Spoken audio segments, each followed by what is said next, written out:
छोटे से गांव में जो खूबसूरत माउंटेन और घने जंगल के दरमियान था, वहां एक छोटा लड़का रहता था जिसका नाम आरिश था।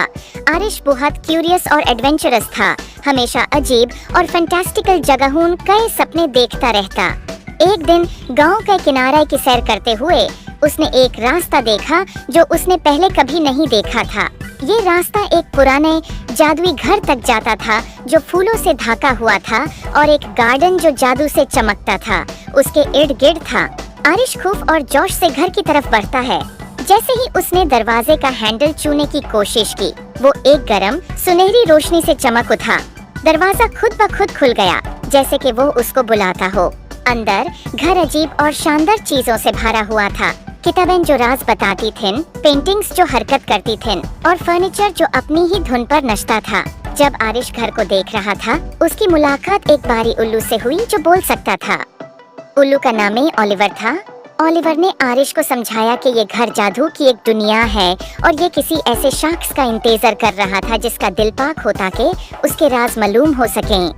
घर का अपना एक मैजिक था जो अपना जादू उन लोगों से शेयर करना चाहता था जो इसके लायक थे। ओलिवर ने आरिश को घर के अंदर घूमने में मदद की और उसे अद्भुत कमरे दिखाए।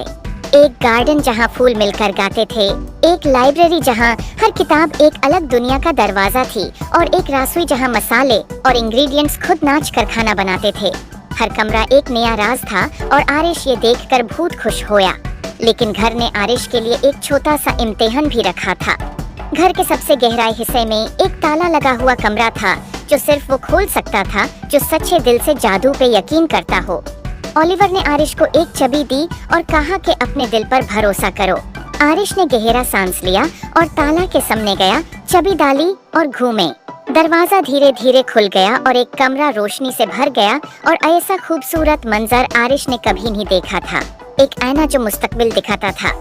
इसमें आरिश ने अपने आप को देखा जो बड़ा होके अपने गांव का एक मेहरबान और अक्लमंद लीडर बन गया था जो अपने गांव में खुशहाली लाता था। उसने महसूस किया कि असली जादू उसके अंदर ही था।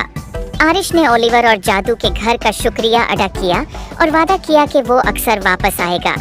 और इस तरह आरिश और जादू का घर सबसे अच्छे दोस्त बन गए और उनकी दोस्ती ने गांव में सलोन तक जादू और खुश